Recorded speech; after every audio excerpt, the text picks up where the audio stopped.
võib-olla on naljakas see, et asjast räägib see, kes ise seda kogenud ei ole. Aga ma loodan, et pärast minu sõnavõttu räägivad asjast ka need, kes seda ise kogenud on ja et minu sõnavõtt on nagu andme teile kõigile kogenutele rääkida sellest asjast. Kuigi see päev on kuulutatud üldrahvalikuks leinapäevaks, on igalühel teist omad tunded, omad mõtted, omad mälestused. On seda, mida te olete jaganud teistega, aga igal inimesel on ka seda, mis jääb ainult temasse. Arvan, et just see, mida te olete jaganud kõige lähedasematega või jätnud vaid endale, muudab selle üldrahvaliku leinapäeva nii isiklikuks individuaalseks. Ma tahaksingi oma sõnavõtus liikuda üldise ja üksiku vahel, illustreerida üldisemaid tähelepanekuid ja arvamusi konkreetsete mälestuste, võtete ja näidetega. Miks nii? Sest nagu kirjutas Eesti Rahva Muuseumile üks naine, kes oli Siberisse viidud Tallinnast, meil kõigil on oma Siber erinev õhuasetustes. Vanadel kodust lahkumine, uskuv elujõud, eemal lastest, toetajatest, arstiabist. Nii oled, millerist. Täiskasvanute võime. Üksikud naised lastega. Mis saab su lastest, kui ise murdud? Kas jaksad? Räige, nõme surve, seegi harjumatu. Raske töö, võõras maa. Noortel on kerge. Oli jõudu, lihtsalt füüsilist jõudu. Ehk küll elu lõhutud, haridus katkenud, maa ei mahenenud, ent veel on nooruse optimismi. Tegelikult oleme me kontsentreerunud tähelepanu algusele, nendele traagilistele küüditamispäevadele, kas siis 14. juuni või 25. märts või arreteerimishetkele. Ja muidugi Siberile, vanglale, laagrile, kuidas kellelgi. Palju on meenutatud ja räägitud sealsetest raskustest, läbielamistest, kannatustest, iseendaks jäämisest või mittejäämisest. Hoopis varju on jäänud kõik see, mis järgnes siis, kui lõppes Siberi aeg, lõppesid laagriaastad. Näiteks represseeritute mälestuste raamatud lõpevad ikka Eestisse tagasijõudmisega. Kas siis oli kõik? Kas edasi läks kõik hästi? Kas läbielatu kadus?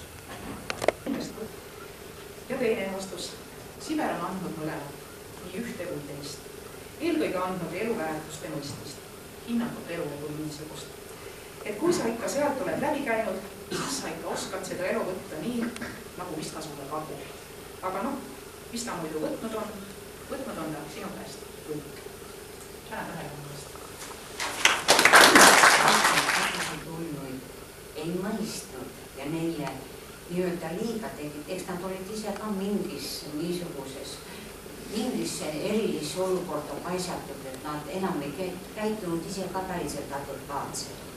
Ja nüüd neile ja tulevastele põlvkondadele on tähtis mõtestatud kirjasõna kaudu anda siis midagi sellest tagasi, mis siis tegemata inimestel jäi. Nii et see on täiesti võimalik. See konverents on hästi tore, aga minu autojuhtu pole lasknud oodata tund aega. Sest mina ei ole küüditatud. Ja see oli 41. aastal, kui meil hakkas siin, kui juba Saksan tuli sisse, Venäjana hakkas arvem, meil formeeriti Pärnus vabatahtlike, Eesti sõdurist vabatahtlike üksus. Ja mina läksin ka teiste meestega sinna ja meil formeeriti pataljon ja siis me läksime, Paide ja sealt edasi öeldi, et me Eestist välja ei viida, et jääme Eesti piirikaitseks. Ja nagu need eestlased plaan ikka on, või südames, et Eestimaa tuleb kaitsta, aga lõpuks tuli nii välja, et sakslane ka petis, viis meid Venemaale. Ja siis me eriti olime Uraalis, siis oli Kamski jaama, Uraalis oli metsatööl 3 aastat. Tähendab, või siis ühesõnaga ma jätsin vahel, siis arreteeriti, tuli sealt tagasi ja siis venelane arreteeris, tähendab, et ma ei ole, on relvaga venelase vastas olnud. Ja noh, siis tuli, ma jätan muidugi vahel memuaar ja tuli nii, et jälle 46. aastal, siis ma kodukaart läksin küll ära, kui elasin, aga siis nad said ma ikkagi kätte, sest venelastel olid ju KGB agentid kõik kohad täit, meie eestlased seas olid ka äraandjad, palju, kes Eesti rahvast maha müüsid. Siis arreteeriti ja siis viidi mind Patereisse, Patere vangla, keskvanglas olin seal. Ja siis sealt võeti ja viidi tribunali kohtusse ja sealt tõmmati 58.1a, tähendab Nõukogude Liidu korra vasta ja 10+5, tähendab 10 aastat laagrisse ja 5 aastat asumisele. Ja noh, siis oligi, kui ta Venemaa tööti laiali siia ja sinna, mitte mina ei olnud üksipäi, meid eestlasi oli palju seal, kes seda kannatust kannatas. Rootsis välja antud Maria Koppermaa on selle autor, kes on ise selle küüditamise läbi teinud. Kirjandusmuuseumis on see raamat kindlasti sellepärast, et Kirjandusmuuseum saab igast eestikeelsest raamatust sundeksemplari. See tähendab ka kõige kallimatest ja ka nendest, mis mujal maailmas välja on ise eesti keeles. Ma olen täiesti. Ja meil oli niisugune õnne, et me saime tagasi 47. aastal. Ja ma just seoses sellega, mis tagasi tuleku suhtes. No muidugi selge, et Eestis oli niisugune unemata riik, kuigi jah, me teadsime, sõda oli ja purustused on suured ja nii edasi. Aga kõik me tahtsime koju. Nii olgu seal näinud, kui mis tahes peaasi saab Eestisse ja koju. Ja muidugi me olime vallas pärit kütandad küla kohas Virumaal ja selleks, et me vähemalt tagasi saaksime, oli vaja meil raha tuleku jaoks. Ja vallas tehti korjad, suhtavad lihtsalt korjad. Tähendab, ma tahtsin sellega öelda, et 47. aastal suhtuti veel võrdlemisi tähelepanelikult meiesugustesse. Mingisugust niisugust halba märki tagasi tulles ei tundnud. Ma tulin tagasi ja läksin 5. klassi, vahepeal ma 4 aastat koolis käia, üldse ei saanud. Läksin tagasi, tähendab 5. klassi. Ma isegi võiksin öelda, et isegi õpetajad suhtusid kuidagi väga tähelepanelikult ja abistasid mind, et keelega ja see oli muidugi risustatud, 2 aastat ma käisin seal koolis. See oli võrdlemisi risustatud ja nagu abistasid. Ja see, kes meid enda juurde võttis, lihtsalt naaber, see suhtus ka väga nii hästi. Nüüd, kui oli vaja saada passi, ma sain 16-aastaseks ja läksin passi saama Virumaalt, oli Väike-Maarjasse. Täitekomitee esimees, meie käest oli vaja saada selle kohta tõend. Kuidagi ma selle sain, aga igatahes mingisuguste ähvarduste ja niisuguste ütelustega. Siis ma läksin passi järele ja paluti 2 tundi muidugi oodata, kuni pass välja kirjutati. Ma läksin sinna surnuaiale, istusin seal pingi peal ja kõik need 2 tundi nutsin, sest ei teadnud, kas ma saan selle passi või pannakse mind kohe kuskilt vagunisse. See oli siis 48. aastal, jah, 48. aasta suvel oli see. Nüüd edasi, 49. aasta küüditamise ajal ma olin samas kohas, kust meid ära küüditati. Ja ära meid ei küüditatud, aga siis oli kohe niisugune jutt, täitekomitee esimees oli öelnud, et niisugune segadus on juhtunud, et mõtle, Rubini lapsed on jäänud tagasi küüditamata. Ma ei tea, oli see siis kogemata või oli siis, kuidas me nimekirjast välja jäime, seda ma ei tea. Aga ümberringi ma kuulsin, et need, kellega me koos tulime, kuigi olime nagu loaga tulnud, nendest viidi rohkem kui pooled tagasi. Meid oli 16 inimest, kui me tulime ja 9 nendest viidi tagasi. Kes vangilaagrite kaudu, kes olid natuke vanemad, kes nooremad. No ja siis peale seda lõpetasin siis selle 7 klassi seal ära peale seda küüditamist ja siis hakkasin jälgi segama. Ma tahtsin just öelda seda, et see periood nüüd kuni 49. aasta küüditamiseni suhtuti meisse väga hästi, aga juba peale seda kõik nagu kartsid. Vend saadeti lastekodusse kiiresti sealt perest ära, kus ta oli, kuna mine sa tea ikkagi niisuguse rahvavaenlase lapsed, mine tea, kuidas on. Mina olin sedavõrd suurem, lõpetasin 7 klassi ja oli vaja siis vallas välja registreerida. No kõigepealt neid dokumente ei saa ja tuleb kolhoosi jääda, siis alustati juba kolhoosi. No edasi õppimiseks nagu ikka peaks andma ja nagu ei tohi anda ja nii edasi sain ma siis need dokumendid korda. Peale seda oli siis küsimus, kuhu, tähendab, kui välja registreerid, tuli kirjutada, kuhu sa sisse registreerid ennast järgmisena. Ja siis ma hakkasin tegema jänesehaake. Ühte kohta kirjutasin ennast sisse, teisest kohast välja, ei saanud jälle sisse kirjutust sinna tänna. Et ma tahtsin tulla Tallinna meditsiinikooli. Sinna ma lõpuks siis sain. Aga selleks ma tegin mitu haaki vahepeal, mitu korda registreerisin ennast sisse välja. Isegi andsin keskkooli tunnistused sisse, et võimalikult jälgi segada. Kui ma siis jõudsin lõpuks meditsiinikooli lõpetada, no siis oli muidugi tahtmine, et võimalikult kaugemale saada sellest endisest elukohast Virumaalt.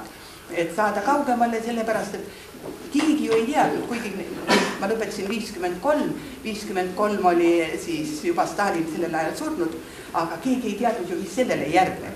Ja noh, siis ma tulin Raplasse, muidugi see koht oli küllalt kauge ja aga kõik need aastad või hulk aastaid isegi peale Stalini surma, sa ei tea ju, mis tuleb. Kas lõpetatakse ära või on uutel nendel ülemustel uued repressioonid kavas? Kas nad kavas? Millal on kavas? Ma tulin tööle Rapla haiglasse ja osa inimesi ma alles praegu näen, kellega ma olen koos töötanud, et nemad on ka olnud represseeritud. Meil ei olnud kombeks rääkida omavahel sellest. Ja tõesti hulk aastaid oli nii, et sa lihtsalt ei teadnud. Mõnda küll teadsid ja haigla oli niisugune koht, kus ikka võeti vastu. Õpetajaks oli tõesti raske saada sellel ajal. Nii et isegi, vahel on isegi nüüd veel ööseti on niisuguse unenägusi, kus tullakse järele ja said ka ennast peidad ja päris hulluks ei ole läinud. Nii et, aitäh.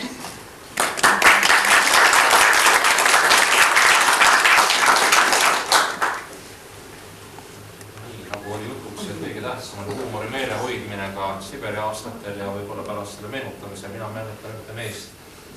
Oli juttu, et kas kodudes tuleb rääkida nendest või mitte. Minu enda kodudes ei olnud otseselt või kodus küüditamisi, kuigi tõenäoliselt minu vanemad ka olid nimekirjas, aga ilmselt nad pääsesid sellest ka üldiselt üle noatera. Aga minu lastepõlves räägiti sellest palju ja ma arvan, et seda on vaja teha.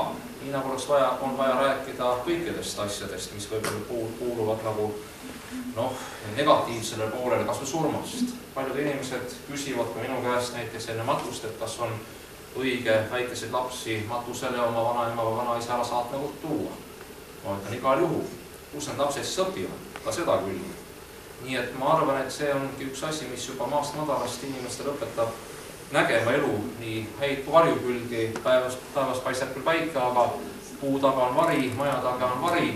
Kui me näeme ainult päikest ilma varjuta, siis tegelikult ei kasva ju sellest inimesest ka seda inimest, kes oskaks võib-olla oma elus õigel ajal teha õigeid valikuid. Nii et see on võib-olla üks selline järeldus, mida mina olen oma elus teinud ja see huumormeel tuleb mul meelde just selle tõttu, et üks kirikuõpetaja, neid oli ka väga palju ära küüditatuid, kes sealt tagasi tuli, Harri Jaamer oli tema nimi, paljud siin olijad võib-olla teavad ka seda meest. Kui ta rääkis oma mineviku ja Siberi mälestustest, praktiliselt igas oma kõnes või jutluses ja sellistel kogunemistel ta sellest rääkis, siis minule lapsena jäi just meelde see huumorimeel. Ta tõi need asju edasi sellise huumoriga, et me võisime kõhud kõveras naerda, kuigi asjade üle, millest nüüd ei ole ju midagi naerda, nutta ainult.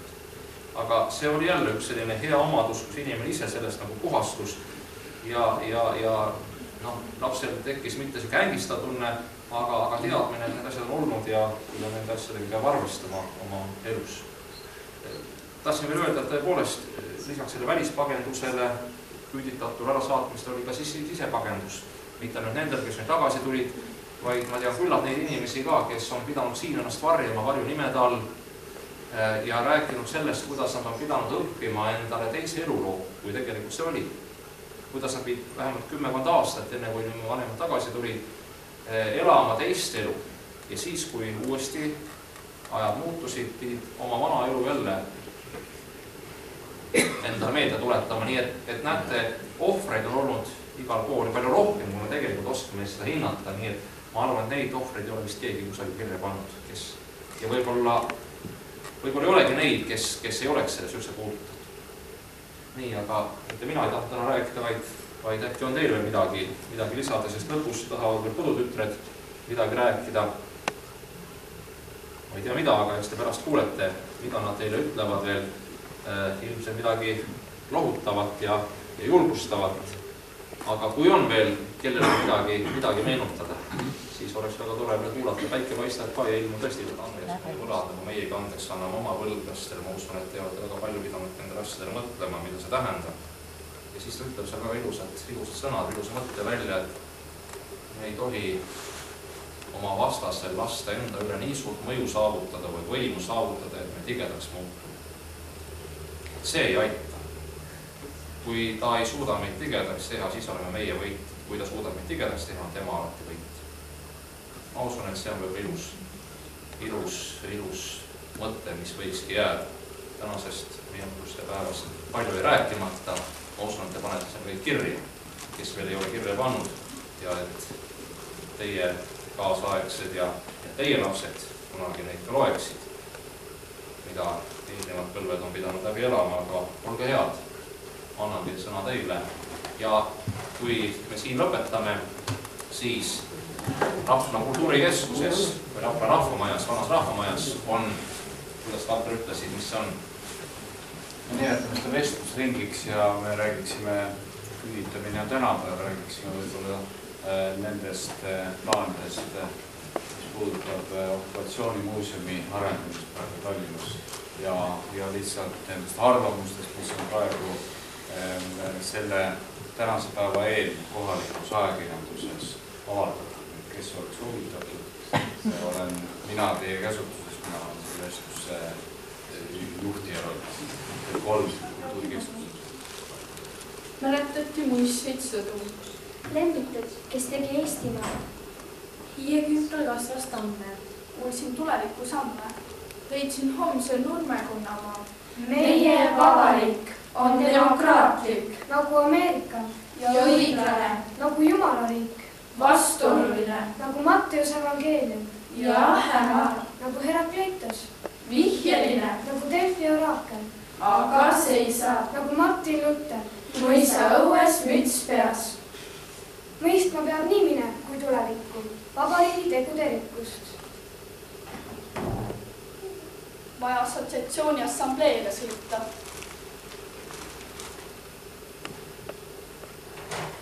Enne seda sünnik maha laotada ja surmanuhtlusega viivitada. Tuua kodutütardele Brüsseli pitsi. Rahvale erutajad eurodirektiive. Oma õnne tuleb sul vabariigiga jagada. Mu Eestimaa. Sul on antud metsi taeva alla vallata. Alutaguse metsi, Harjumaa kivine muld. Särandeid enesest kantu, nüüd su sees lahvatab tuld. Valva ja kaitse, kui jõud hallauline seest. Rahulikult juhked, Peipsi vahusest veest. Tilluke maa nagu pihk, aga siit leida võib paljud. Põhjavalguse vihk aimata annab kalju. Mastimetsade väge, jõgesid, järvi ja merd. Suusamurdmise näge, rahvast, kes segatud verd. Tuisu ja tuulevaikus. Tihastel sitsitav varmas. Maakera ilusain paik, kus elada armas. Mu isamaa armas, kus sündinud maa. Sind armastan ma järjest ja kiidan lauluga. Sind armastan ma järjest ja kiidan lauluga. Ei seedrid ei palmi, ei kasva me maal, kuid siiski kenad männid ja kuused kaasa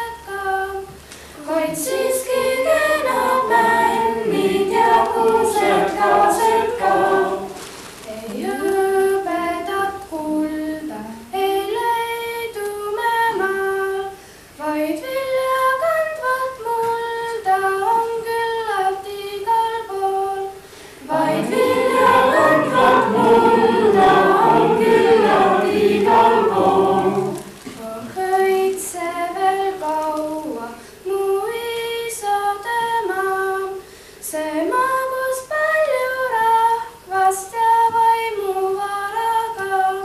See magus palju rahvast ja vaimuvaraga. Su hooleks end anna ja truuks sulle jään, nii kaua kui kord suuren ja oma hauda läin. Nii kaua kui kord suuren ja oma hauda läin.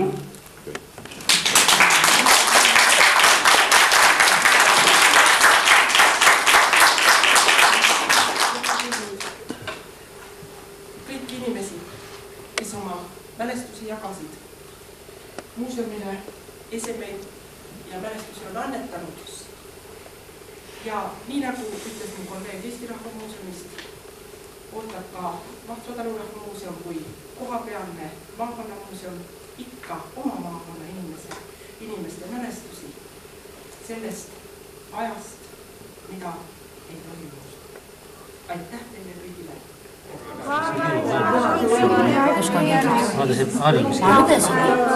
lugesin asetoost album Siberi päevi kuulub Aime Kiigele. Eesti tüdrukud Siberis panevad esimene Aime Kiig Kaiust. Rahvusriided on enda kombineeritud, luus tehti ise, seeliku üleosa on loosungi punasest, alaosa triibulisest. Vaata, tuttav muidugi meil. Ja tuttavad. Mina ise ei ole.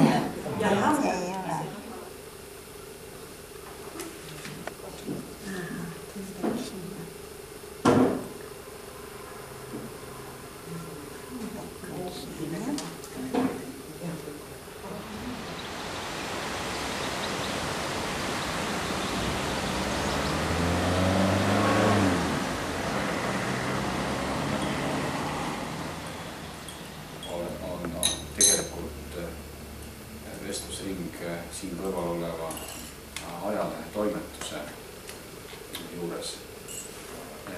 Ja see tänapäeval tähendab nii palju küüditamist tänapäeval, et viimastes lehenumbrites on minu kõrval istuv härra avaldanud oma arvamust.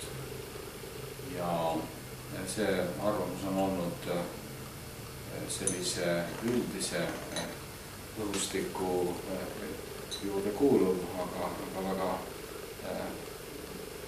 iseseisev ja ka mõningaid niisuguseid kriitilisi seisukohti. Ma väiteid uuesti esitab ja me võiksime neid väiteid kas siis vastu väidelda või siis oma arvamust avaldada. Kunagi varem oli meil kujutlus, et me teeme selle natuke suurema, mahulisema niisuguse diskussiooni või vaidluskoosoleku, aga ma arvan, et see vorm, mis meil siin täna on õnnestunud tekitada, hästi sobib. Ma ainult veel sissejuhatuseks ütlen, et minu arust kõik olulised avalikud tekstid on täna kuulatud ja need on olnud väga kvaliteetsed ja põhjapanevad. Sellepärast see tänapäev tähendab lihtsalt seda hetke niisugust jooksvat publitsistikat, kus me edasi jätkame kindlasti selle teema käsitlemist. Tähendab, omal ajal oli meil organisatsioon Memento, mis loodi kõige esimesena riigis, Eesti Vabariigis, kuid see läks omadega, kui aus olla, siis põhja. Selle tõttu tekkisid eri arvamust ja eri arusaamad ja eri suhtumised Eesti Vabariiki ja inimesed muutusid apaatseks, tähendab, nad suhtlusid sellesse riiki niiviisi, et ega minust midagi ei olene. Ja nüüd viimasel ajal, kui küüditamine on uuesti päevakorda tõusnud, siis ma olen paar artiklit kirjutanud ja neist ma lühidalt, ma usun, et kõik olete läbi lugenud, aga ma lühidalt käin neist üle ja üks on siis, kes on eetilises kriisis ja selles artiklis põhimõtteks on ausalt öeldes šokeerida, et inimene hakkaks, meil on praegu niisugune seisu, eks ole, et praktiliselt keegi ei taha isegi valima minna. Et inimene saaks aru, et siiski midagi oleneb temast ka ja kes on eetilises kriisis, ma arvan, et me kõik, võib-olla ka mina. Me räägime NATO-st, kui tunnustame seda, et me võiksime ka idanaabrid korralikult suhteid luua, korralikult läbi käia, sest viimati tipptasemel käisid meie tipp-poliitikud 7 aastat tagasi. Mina mäletan vähemalt, et see oli president Lennart Meri, kes käis juulileppeid sellimas. Rohkem ma tipp-poliitikute tasemel kohtumist ei mäleta. Te võite muidugi täiendada ja parandada. Aga me tahame kuidagi kõik saada teiste arvel, me toodame majandusabile, me räägime sellest, et NATO tuleb meid kaitsma, aga me ise ei kavatse nagu oma riiki ise oma jõududega taastada ja selle tõttu me näeme ainust väljapääsu Eesti riigi säilimises NATO-s, aga me seda ei räägi, et meil on kõige rohkem mõistusest puudus, et meil diplomaatiline korpus ei oska üldse asju ajada Venemaaga, sest no mina olen 10 aastat Siberis käinud, sellest 2 nädalat vabatahtlikult. Mina arvan küll, et mina Välisministeeriumis ajaks Venemaaga asju, vähemalt venelastega oskaks ma asju tunduvalt libedamalt ajada. Ja nendega tuleb ikkagi suhelda kui võrdne võrdsega. No see ei ole mingi jutt, et president ütleb niiviisi, et kas minu väärikust alandab see, kui minul ei ole presidendi tunnusmärki kaelas. Samas ta jagab represseeritutele märke murtud rukkilill, eks ole. Nüüd see teine asi, millest ma kirjutasin, oli pealkiri Emotsioonid presidendi kohtumise eel, kuna ma olin asjaosaline, siis ma arvasin, mul on õigus selle kohta oma seisukohta avaldada. Ja kui te mäletate seda teksti, siis oli ajalehes oli kuulutuski käinud ja minu arvates see alandab seda inimest, et president ei anneta talle mingisuguste teenete ees, vaid ainult selle eest, et teda on juhuslikult kuskile paisatud. Ma usun, et need represseeritud on vähemal või rohkemal määral Eesti iseseisvusel taas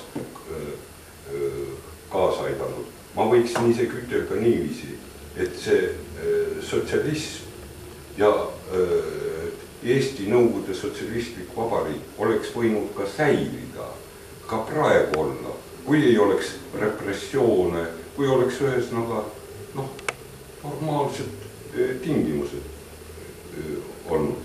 Just tänu repressioonidel, tänu hirmule, et see Eesti rahvas üleüldse laiali külitatakse, et oleneb sellest, kas täna on Stalin või on Brežnev või on Gorbatšov, et kõik oleneb Moskvast, kas see Eesti püsima jääb. Tänu sellele rahvas hakkas ju vastu tahtis oma iseseisvat vabariigi, sest ega see ei ole väljapääs, eks ole, et me saime iseseisvaks. Me majanduslikult juba praegu müüme ennast maha ja me ei kujutagi ette, missugune Eesti Vabariik on 5 aastaga.